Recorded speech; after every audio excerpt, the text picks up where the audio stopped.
Everyone, this is Dr. Aditya Sibi Chakravarti from Dr. Talks. Today we will be seeing atrial fibrillation. First, we have to know what is atrial fibrillation.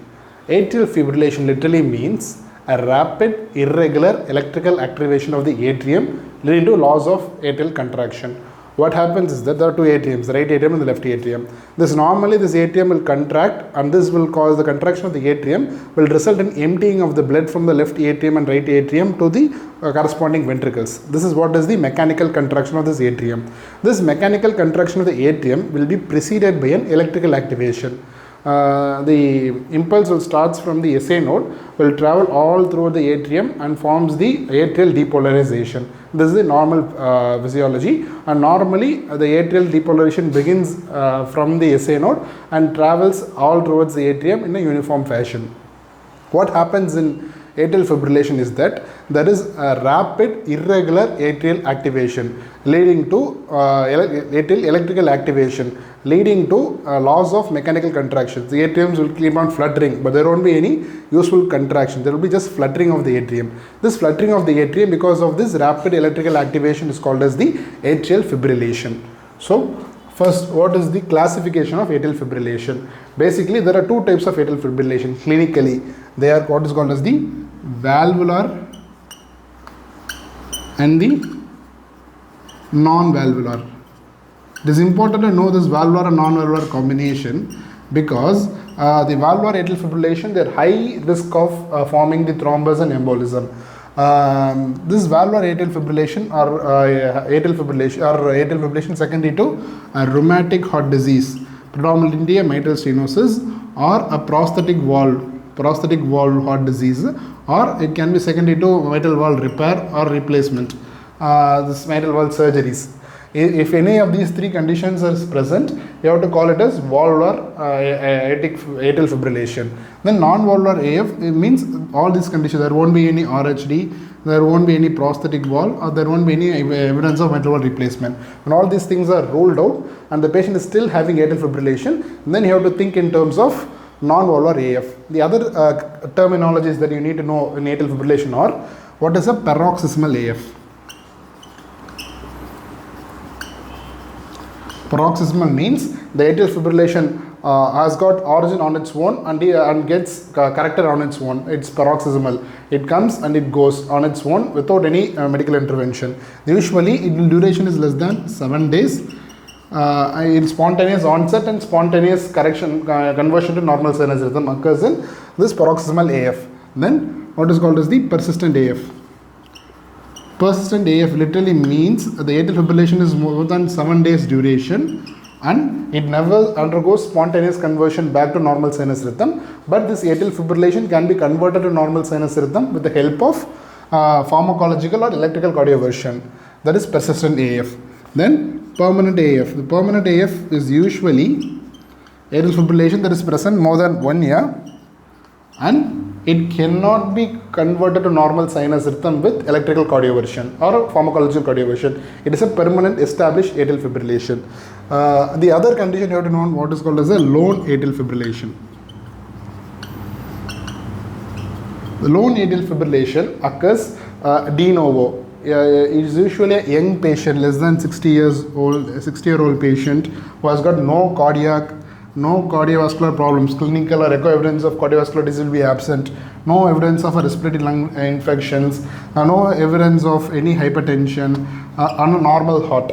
Why do you classify this as lone AF? Because this lone AF has got a lesser chance of thromboembolic complication and less problems of stroke. So what are the consequences? So what happens because of atrial fibrillation? So as I mentioned, there will be just quivering of the atrium. There won't be any good contraction of both the left atrium and the right atrium. Because of this quivering of the atrium, two things occur. First then will be there will be stasis of blood within the left atrial appendage. Left atrium has got a surface which is rough surface. There will be a lot of serrations and there will be stasis of blood within the left atrial appendage. Once there is stasis of the blood within the left atrial appendage, it can result in thrombus formation. this thrombus formation can dislodge from this left atrial appendage into the systemic circulation. If there is a PFO, it can also go as venous circulation also it goes.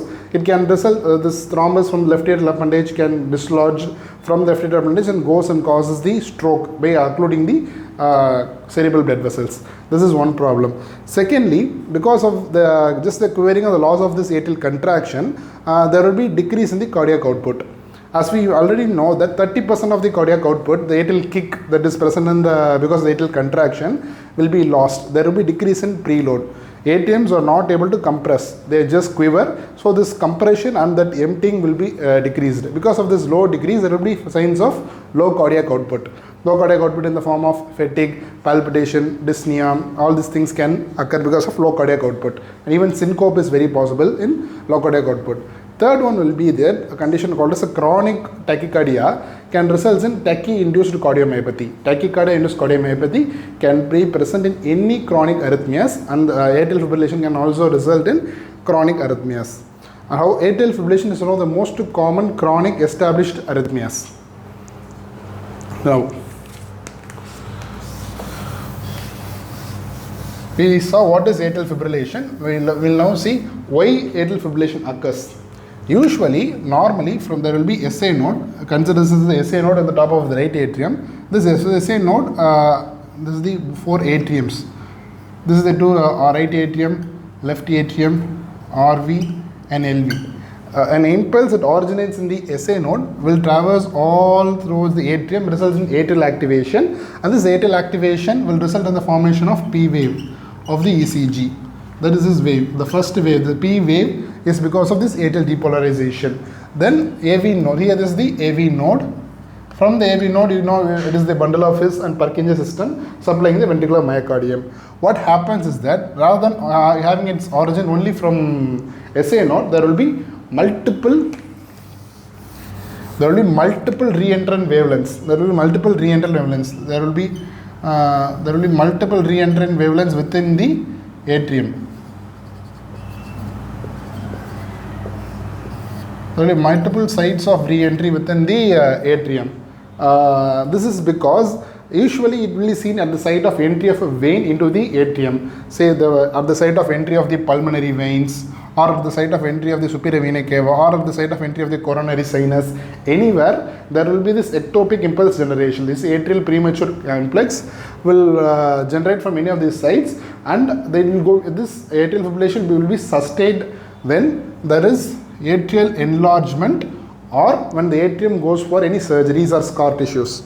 So the generation of ectopic atrial impulse from the site of pulmonary vein entry or the SVC entry or coronary sinus entry, from there this atrial impulse will begin to go. From there it will there will be multiple re-entry circuits resulting in ectopic irregular activation of the atrium.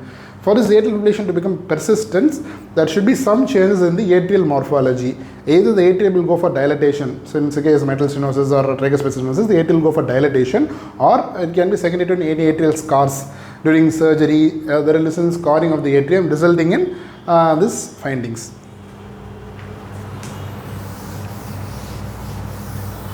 So what are the causes of atrial fibrillation? The causes of atrial fibrillation, usually it can be secondary to rheumatic heart disease, namely a mitral stenosis or a mitral regurgitation, or these are the most common causes. There are other aortic stenosis can also rarely have atrial fibrillation. Then it can be secondary to hypertension, it can be secondary to CCF. It is more commonly seen in patients with diabetes mellitus, elderly patients. It's more common, especially more than 80 years of age. They can have more common to develop this. Then obstructive sleep apnea syndrome, they can have increased risk of atrial fibrillation. Then the patients with let's say chronic alcoholism, acute alcohol excess can result in any arrhythmias, and chronic alcohol consumption can also develop a condition called as holiday heart syndrome. That is, the alcoholisms can have this finding. Then other conditions like hyperthyroidism, or it can be secondary to any cardiac surgery or acute lung conditions like a pneumonia, pericarditis, myocarditis. It can be secondary to any of these conditions. These are the most common causes for a atrial fibrillations. Rheumatic heart disease, hypertensive heart disease, congestive cardiac failure, pericarditis, myocarditis, diabetes, hypertension, alcoholism, hypothyroidism, cardiac surgeries, acute lung infections like pneumonia. All these conditions can result in atrial fibrillations. And how do you find atrial fibrillation based on the ECG? So this is the most important part in the diagnosis. So there are there are three basic findings in atrial fibrillation. First one will be the, let's say if this is the normal ECG.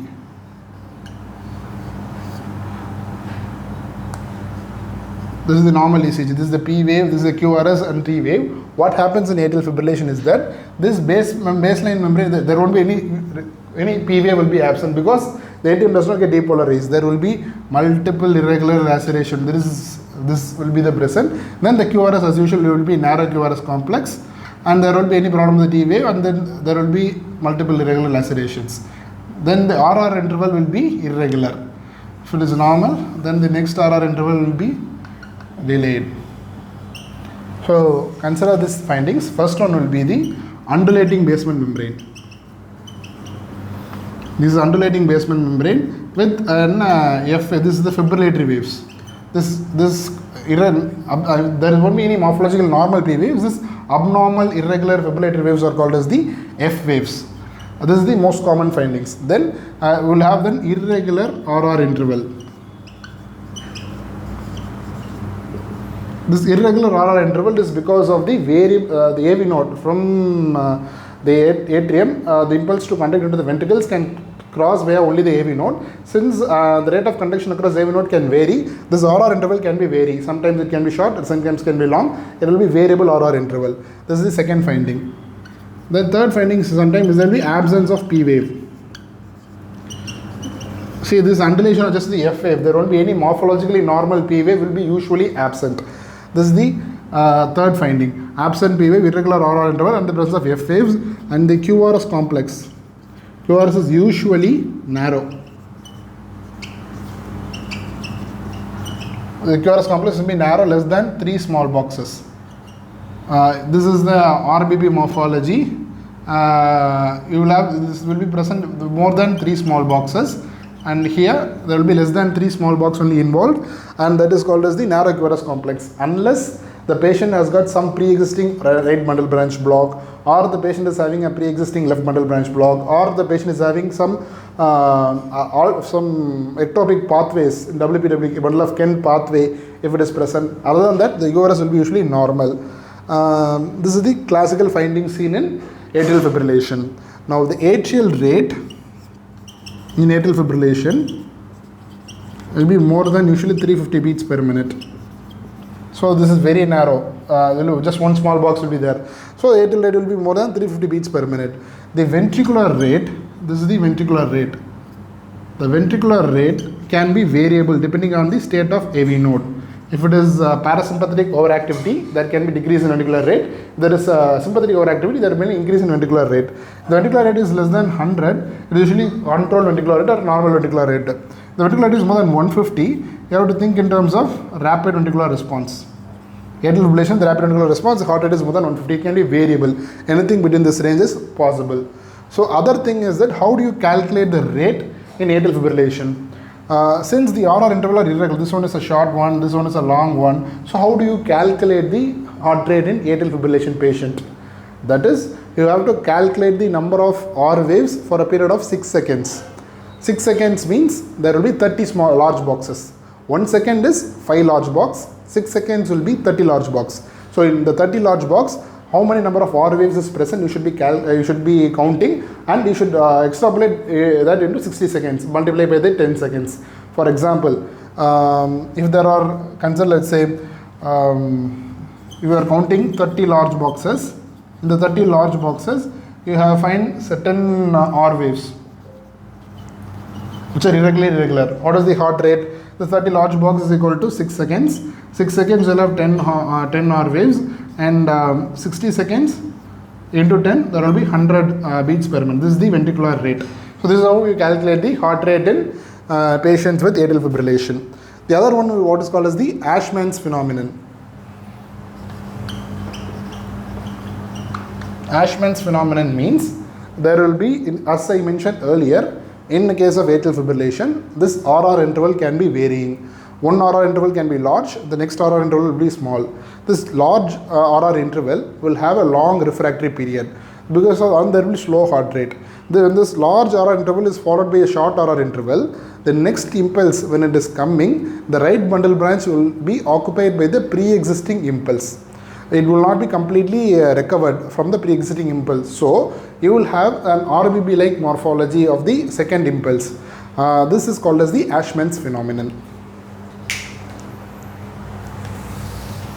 So how do they present? What are the symptoms of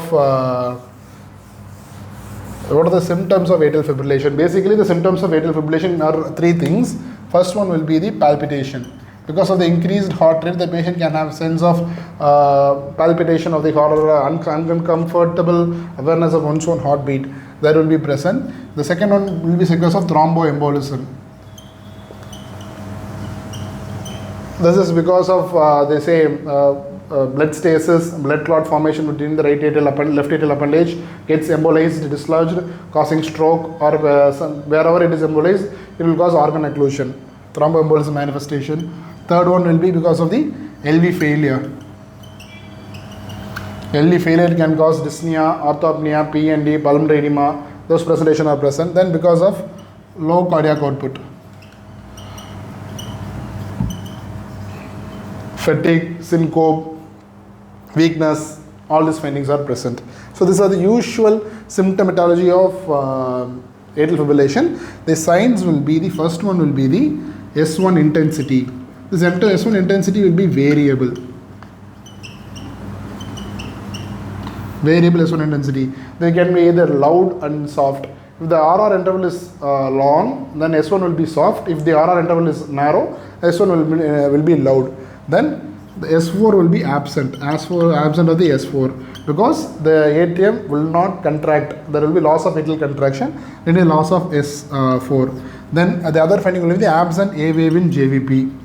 Again, there is no atrial contraction, so there is no A wave in JVP. Then the pulse will be irregular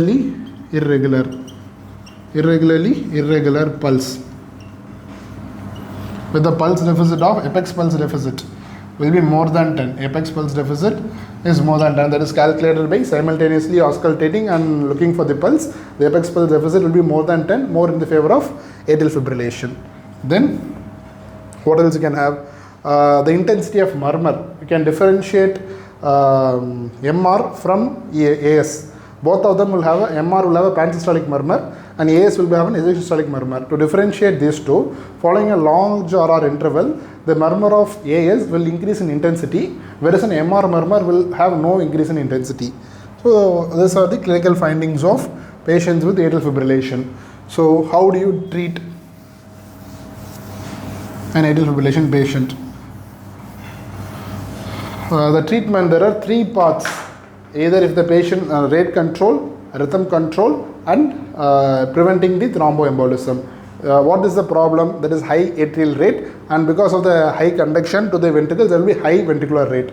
The high atrial rate is not a big problem because the atrium just has to pump the blood into the ventricle. Whereas the high ventricular rate is very dangerous. It can lead to low cardiac output, it can lead to ventricular tachycardia, ventricular fibrillation. They can life threatening, but not atrial fibrillation. So how do you manage? Either we will prevent the atrial rhythm rate to come into the ventricle. The atrial rate will be 300 to 350. We try to block the AV node and reduce the heart rate to somewhere less than 100. That is the one thing we do. Or we try to convert this atrial fibrillation rhythm to a normal sinus rhythm. Now, which one is better? This rate control or rhythm control? Both are the after studies, both of them are found to be equal. Rhythm control and rate control, both of them are equal. Rate control can be done in all the patients, whereas rhythm control will only have selected indication. Suppose the patient cannot, this is a very elderly patient who cannot tolerate this anticoagulation, then you can go for rhythm control. Or if it is a lone AF with not much problem, then you can go for rhythm control. Or if it is an acute onset AF less than 48 hours, then you can go for rhythm control. If the patient is young and healthy, other than that the patient has nothing to worry, then you can go for rhythm control. In all other patients, it is better to go for rate control because that is the one which is easy to do and it has got not much problems. So rate control, 4 group of drugs is present for rate control. A, amiodarone, beta blocker, calcium channel blocker, and digoxin. These are the 4 main rate control drugs that is available. If the patient is having a normal, these are the 4 main rate control drugs. So how do you go for this amiodarone? How do you if the patient is having normal left ventricular function, if the patient is hemodynamically stable with a normal left ventricular function, then you have to go for this rate control, preferably first with a beta blocker or a CCB. These are the first line drugs in normal LV function. Beta blocker, preferably use a metoprolol. For acutely, you can go for 5 mg IV over 2 minutes. This 5 mg IV over 2 minutes can be repeated thrice, 15 mg over 15 minutes, it can be given. After that, the patient should be put on tablet metoprolol 50 mg BD for maintenance. The beta blocker can be used. Other beta blockers are atenolol or esomolol, they can all be tried. Then CCB basically verapamil or delta-SM, both of them can be tried for rate control. Verapamil, you have to go for 5 mg IV. Then second dose can be over 2 minutes, then second dose can be repeated 30 minutes later if it's required.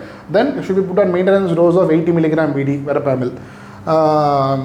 The other drugs, the problem is with beta blocker and CCB is that if the patient is having acute heart failure, both these drugs are contraindicated. If the patient is having severe bronchial asthma or severe reactive airway disease or a heart block, then beta blockers are contraindicated. And then patient with abnormal LV function. Also the patient with evidence of LV failure. If the patients have evidence of LV failure, then you have to go for amiodarone. Amiodarone, it is given as both for rate control as well as rhythm control. Both of them are possible with amiodarone. It is usually given at a dose of 150 mg IV over 10 minutes. This is followed by infusion of 360 mg IV over the next 6 hours and 540 mg IV over the next 18 hours. This is the usual dose. Then the patient is put on the maintenance dose of 200 mg BD or TDS, this thing. But this problem with amiodarone is that on long-term administration of amiodarone, it can lead to multiple problems like hypothyroidism, lung fibrosis, corneal calcification. There are long acute prolongation, lot of problems with amiodarone. So long-term administration of amiodarone is problematic. The other drug which can be used is the digoxin. This digoxin is effective in controlling heart rate at rest and also controlling heart rate in obese sedentary patients. Digoxin is very useful. It is given at a dose of 0.25 mg IV and repeated if necessary after 2 hours only, because it has got a long duration of action and only after 6 hours its effect is seen. So it is not very effective for monotherapy. It can be used in combination therapy. If the patient is having AF in mitral stenosis, this digoxin is one of the leading drugs that is used. Then the other rate control, the other group of drugs are the rhythm control. The rhythm control drugs are basically 3 groups: 1A, 1C, and class 3. 1A is the quinidine, procainamide, and disopyramide. 1C is the flecainide and propafenone. Both these drugs are in class 3 is the ibutylide, beryllium, and the amiodarone. These are the class 3 drugs. If the patient is having less than 7 days, if it is less than 7 days of onset of this thing, for rhythm control you can go for either 1A, 1C or class 3, anything is possible. If it is more than 7 days, only class 3 agent should be used. Ibutylide. Ibutylide is one of the most commonly used drug. It is given at a dose of 1 milligram IV over 10 minutes infusion, then repeated after 1 hour if it's necessary. But Ibutolide is one of the pharmacological conversion of atrial fibrillation to normal sinus rhythm can be achieved with the use of this drug. Now, any patient of atrial fibrillation, if he shows signs of hemodynamic instability, if the patient has hypotension, chest pain, pulmonary edema, breathlessness, if any finding is dead, then you have to go for direct DC cardioversion.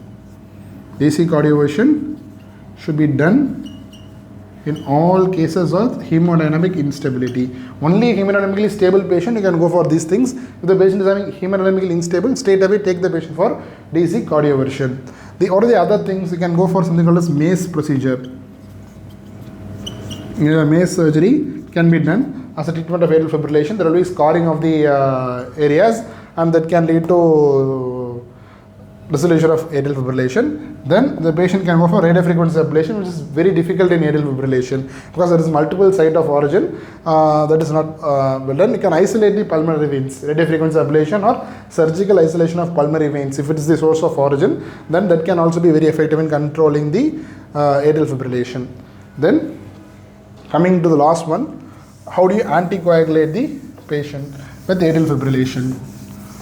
Almost all the cases of valvular atrial fibrillation, that is secondary to rheumatic mitral stenosis or secondary to mitral valve prolapse or mitral surgery, they should be put on anticoagulation. They are high risk for thromboembolism, more than 6% per year. Then you have to go for warfarin anticoagulation. Maintain a PTNR of 2 to 3 if the patient is having rheumatic MS, or 2.5 to 3.5 if there is a prosthetic heart valve. If the patient is having a non-valvular AF, then you have to go for something called as Charts-Watts scoring. Charts-Watts scoring. CCF, congestive cardiac failure, hypertension, age more than 75, diabetes mellitus, stroke, or TIA. This is the main chart scoring, and WAS is the one that is recently approved. Any vascular abnormalities can also be added into this conditions, or only TIA carries 1 point. So this stroke or TIA carries 2 points, diabetes 1 point, age more than 75 carries 1 point, hypertension 1 point, and CCF 1 point. If the Charts-Watts scoring, if it is more than 2, you have to anticoagulate the patient, preferably with warfarin or the other newer anticoagulants like rivaroxaban, apixaban, edoxaban, dabigatran, they can be given. If it is score of 1, you can either you have to add an aspirin, or you have to go for anticoagulation. In very certain cases only can think of anticoagulation, other than aspirin will be enough. For a score of 0, there no anticoagulation is required, or aspirin can be given depending on case to case basis.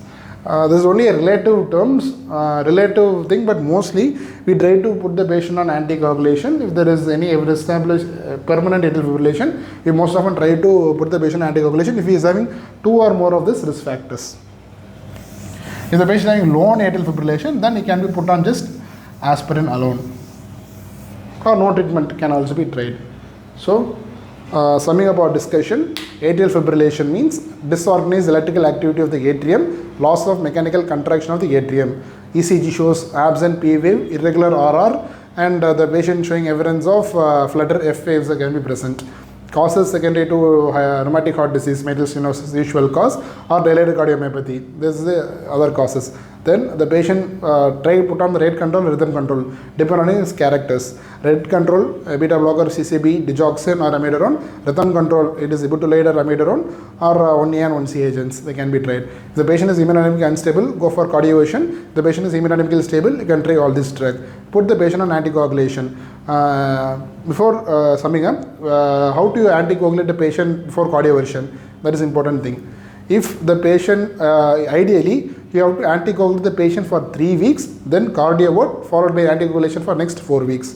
That is the usual protocol. If you are planning for emergency cardioversion, then you have to go for do a transesophageal echo, look for the left atrial appendage, look for the presence of any thrombus. Then if the thrombus is present, then anticoagulate for 3 weeks, then followed by cardioversion. If you don't find a thrombus, give an heparin and cardivert and put the patient on anticoagulation for 6 weeks.